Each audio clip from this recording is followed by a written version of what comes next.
Charles Causley is a 20th century poet, a Cornish poet, born in 1917, died in 2003. He wrote a number of Christian poems, biblical poems, and I find them interesting because they put a kind of different and contemporary slant on some of these biblical themes. So this one is suitable for Holy Week and Easter, I think. It's called Ballad of the Breadman. Mary stood in the kitchen, baking a loaf of bread. An angel flew in through the window. "We've a job for you," he said.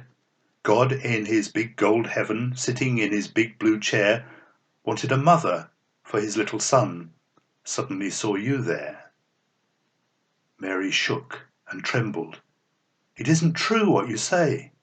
"Don't say that," said the angel. "The baby's on its way." Joseph was in the workshop, planing a piece of wood. "The old man's past it," the neighbours said. "That girl's been up to no good." "And who was that elegant fellow," they said, "in the shiny gear?" The things they said about Gabriel were hardly fit to hear. Mary never answered. Mary never replied. She kept the information, like the baby, safe inside. It was election winter. They went to vote in town. When Mary found her time had come, the hotels let her down. The baby was born in an annex next to the local pub. At midnight, a delegation turned up from the Farmers' Club.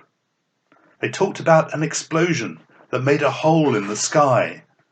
Said they'd been sent to the Lamb and Flag to see God come down from on high. A few days later, a bishop and a 5-star general was seen with the head of an African country in a bulletproof limousine. "We've come," they said, "with tokens for the little boy to choose." Told the tale about war and peace in the television news.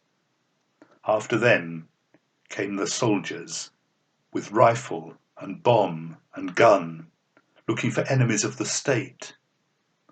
The family had packed and gone. When they got back to the village, the neighbours said to a man, "That boy will never be one of us, though he does what he blessed well can." He went round to all the people, a paper crown on his head. "Here is some bread from my father. Take, eat," he said. Nobody seemed very hungry. Nobody seemed to care. Nobody saw the God in himself, quietly standing there. He finished up in the papers.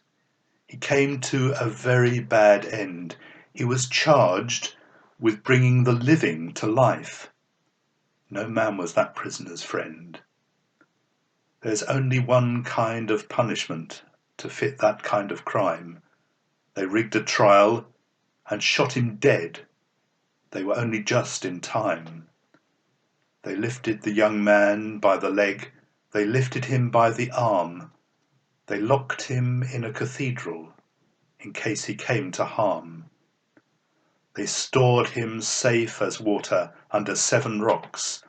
One Sunday morning he burst out like a jack-in-the-box. Through the town he went walking. He showed them the holes in his head.